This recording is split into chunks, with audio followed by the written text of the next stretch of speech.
Welcome to one of those times in a life, sharing songs and stories around the virtual campfire.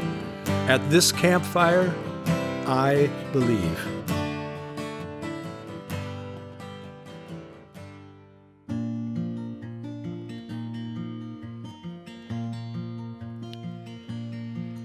I believe life is a journey that in time will take us home. There are lessons for the learning as we travel down this road. I believe we all are searching, trying to find some missing piece. We may find it in each other, I believe.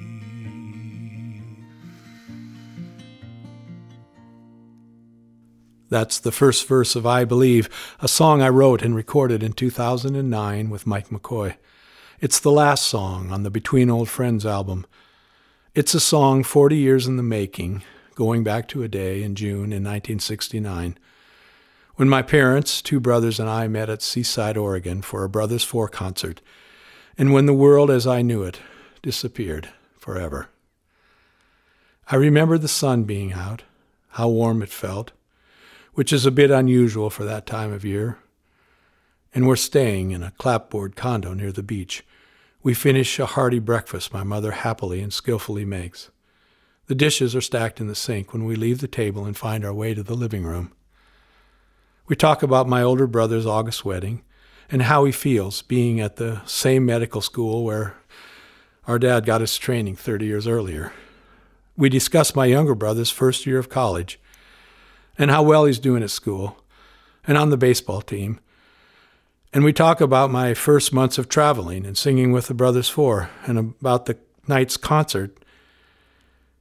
And Mom says how happy she is to be together, and how hard it is to sometimes have no kids left at home to take care of. Familiar family banter that stops as soon as my dad leans forward in his chair. "It's true," he said. "I was in a mental institution after the war and before you were born." He continues, nodding towards me. And just like that, I blink. And while nothing appears different, somehow, when my eyes opened, everything had changed. This irrepressible force of nature, center of the universe, this stable, brilliant, kind, funny, strong, wise, gentle man was telling us he spent time in a loony bin. He might as well have told us he was a space alien. He speaks in reassuring voices.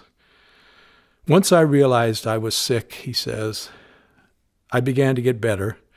For a while it was too painful to talk about, and then there was no need." The sentences kind of run off. And as I reconstruct that moment now, I struggle with what and how my 22-year-old self must have been feeling.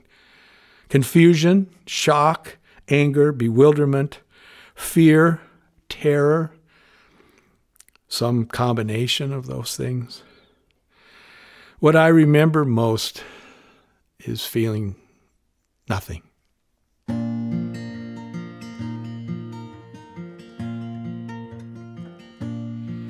I believe love is enough to find, to face and free our fears.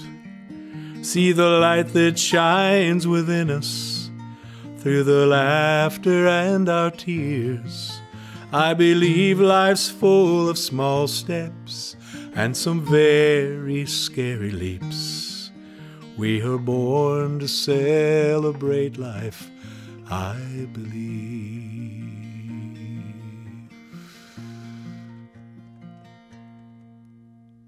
I realize now how many years I spent trying to make sense of that moment, and all the ways I tried to keep or put the world together or back again. As a family, that moment became part of a secret we rarely talked about. I believe my father had two great fears. One was that he might end up back in a mental institution, and the other that his children might be susceptible to such a fate. And so I've kind of concluded that those fears, along with the social stigma and a 100-year family history of silence, informed and affected the way he looked at illnesses of the mind. And for me, I'm finally comfortable saying that depression, it's part of my nature. And that we're all dealt certain cards in life, and that one of mine is depression. And while at times it can feel like getting the Queen of Spades in a hearts game, the harder part for me was feeling a need to not tell that story, a need to deny that part of me. And for years I struggled with what was true, what was real, and what I could trust. And I lacked kind of a basic faith in myself, and in a weird but maybe not unusual way, I made myself responsible for that moment in 1969.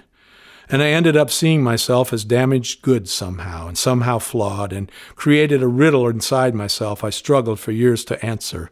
A riddle that went, how could someone love me unless they know me well? And if someone knows me well, how could they love me? An unanswerable riddle that too often left me feeling apart from and different than. Well, now it seems like a common human riddle that many of us spend a lifetime trying to solve in our searching and in our journeys. I believe it's also a part of the human predicament to face crises of faith. It's just part of the deal. Maybe not always as dramatic as that day in June of 1969 was for me, but they're often life-changing nonetheless. Along with the way we all are tested and tempered searching for what's true.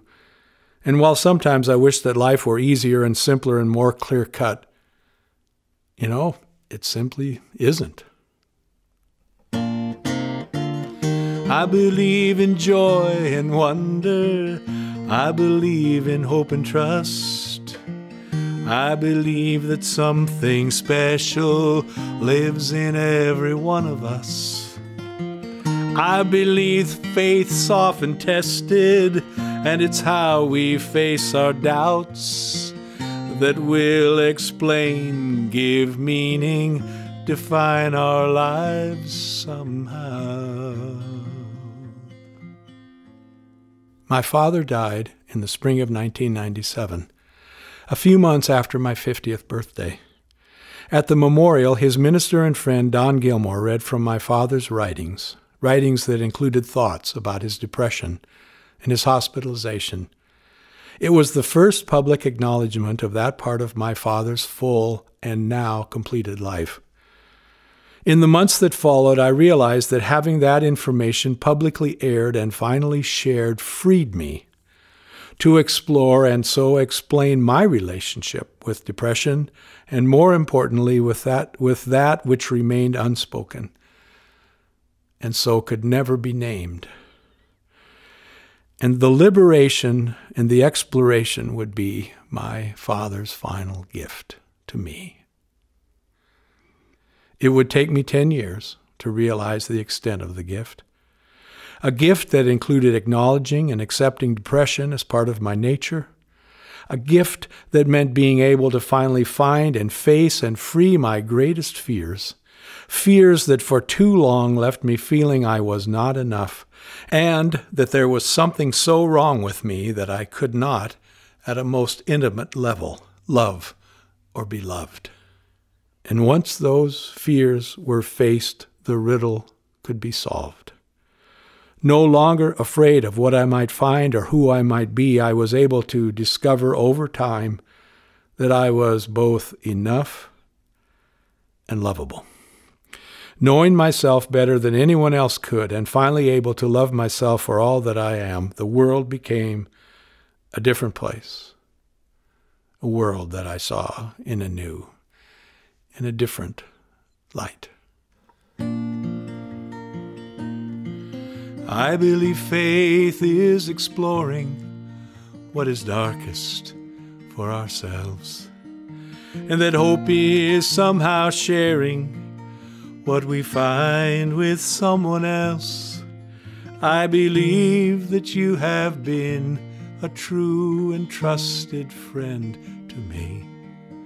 We are better for the journey, I believe. Using the language of myth made familiar by Joseph Campbell, to face my fears and to solve the riddle meant for me entering the forest at the darkest place. My hope is that a lifetime of writing and singing songs and telling stories will help me find ways to share what I found and continue to find while being open and more understanding of other people's stories and other people's journeys. But first, I return in memory and imagination to two moments in 1969. One moment just before my father spoke, and the second the moment that followed, when I remember feeling nothing. I look again at those people I know and love, a love made tougher and more tender through the years. And my emotions now are many, some sadness, wonder, hope, longing, gratitude, satisfaction.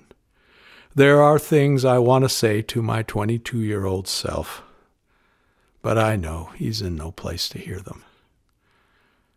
I want him to know he'll be okay, that it's not going to be easy, and that I'll be waiting for him. I believe faith is exploring what is darkest for ourselves, and that hope is somehow sharing what we find with someone else. I believe that you have been a true and trusted friend to me. We are better for the journey, I believe.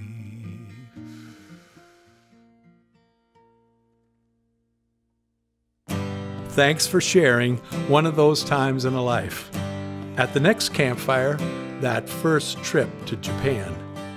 Hope to see you then.